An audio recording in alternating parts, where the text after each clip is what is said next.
We all know Indiana loaded up in the transfer portal. But what if I told you that 3 of their new additions don't just make them better? They fundamentally break how Big Ten teams will have to defend them. Let's talk about the trio that's about to make every defensive game plan against the Hoosiers obsolete.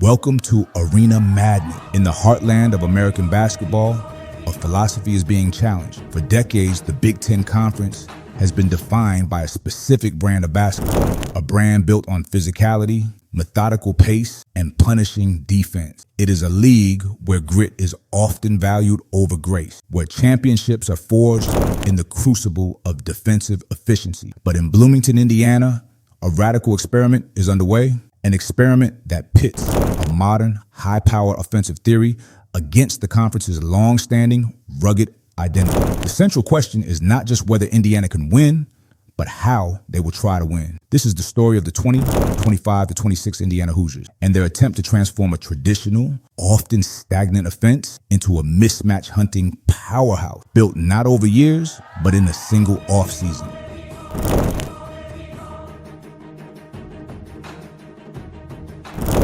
Before the revolution, there was stagnation.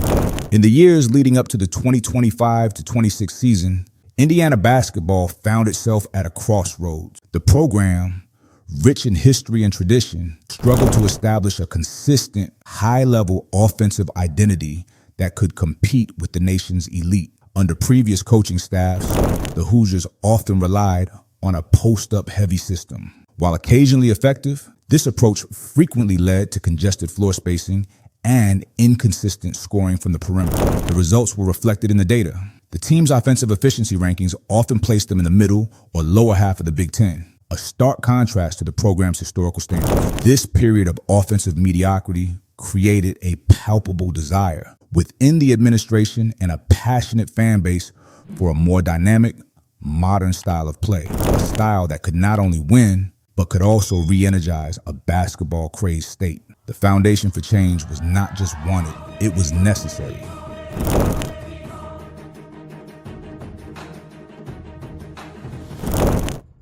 The turning point came with a single hire. For the 2025-26 season, Indiana turned to Darian Devries. Devries arrived in Bloomington with a distinct reputation. Cultivated during his time at Drake, he was known for building potent, intelligent offenses. His systems emphasized pushing the pace, creating space for shooters, and embracing the principles of modern basketball analytics. His philosophy was seen as the direct answer to Indiana's recent struggles. In his first public statements, Coach DeVries signaled a clear and immediate shift, promising a style that recruits want to play in. Indiana's athletic director, Scott Dolson, confirmed the mandate, citing DeVries' preference for spacing reflective of more modern offensive concept as a primary reason for the hiring. The message was unambiguous. The future of Indiana basketball would look very different from its recent past. The architect was in place. Now, he needed the materials to build his vision.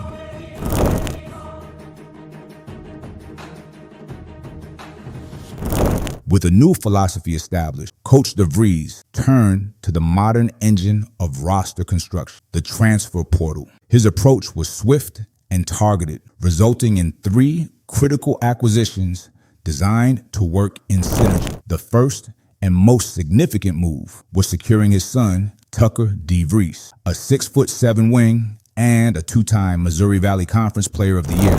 Tucker was a proven 3-level scorer, averaging 21.6 points per game in his 2023-24 season. His commitment provided the new system with an immediate, high-usage focal point. Next, the backcourt was bolstered with the arrival of Lamar Wilkerson from Sam Houston. An explosive guard, Wilkerson averaged 20.5 points and shot a remarkable 44.5% from three-point range in his final season there.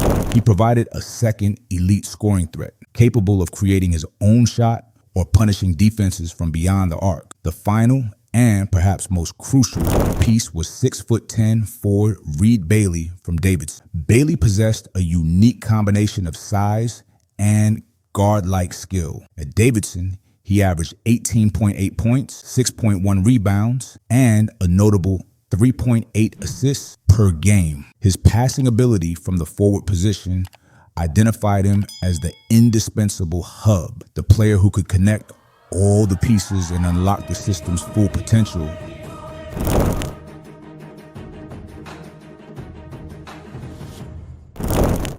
With the trio on campus, the theoretical framework of the offense began to take shape. The narrative crystallized around a single, vexing problem for opposing coaches: the pick your poison dilemma. The system is predicated on creating and exploiting mismatches. With Tucker DeVries, Lamar Wilkerson, and Reed Bailey on the floor, an opposing defense is forced to make a difficult choice, devoting extra attention to DeVries. Risk leaving an elite shooter like Wilkerson open. Single covering any of them risks that player exploiting a one-on-one advantage. The tactical chess match is central to the philosophy. A simple pick-and-roll action involving the 6'10" Bailey could force a smaller guard to switch onto him, creating an easy post-up opportunity. Or it could force a slower-footed big man to guard him on the perimeter, opening up lanes to the basket. The collective ability of these three to shoot, pass, and create their own shots is projected to dramatically improve Indiana's floor spacing and efficiency, measured by metrics like effective field goal percentage, which adjusts for the added value of a three-point shot. On paper, it is one of the most versatile and potent offensive lineups in the Big Ten, but games are not played on paper.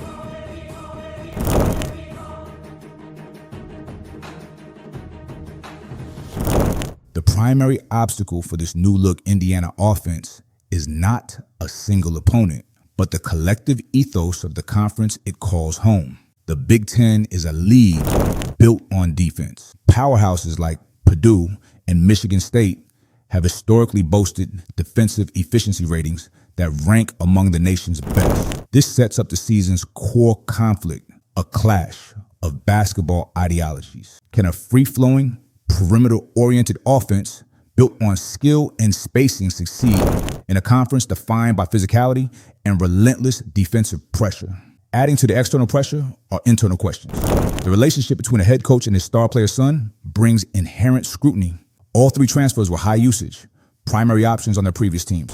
Now, these three alphas must merge their talents into a cohesive, unselfish unit where the collective efficiency is greater than the sum of its individual parts. Their success will be measured not just in points, but in their shared willingness to make the extra pass and their toughness to execute when the Big Ten gauntlet pushes back.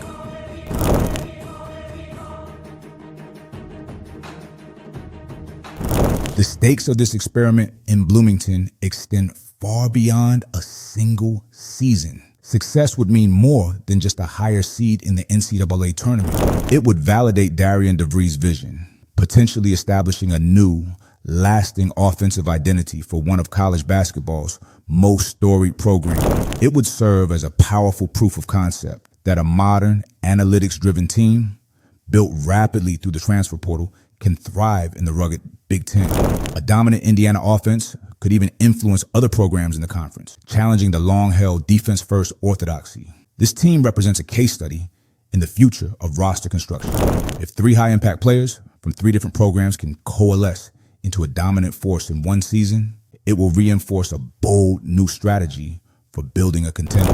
The immediate goal is to return Indiana to national prominence, but the long-term legacy could be a new blueprint for how to win, not just in Bloomington, but across the landscape of college basketball.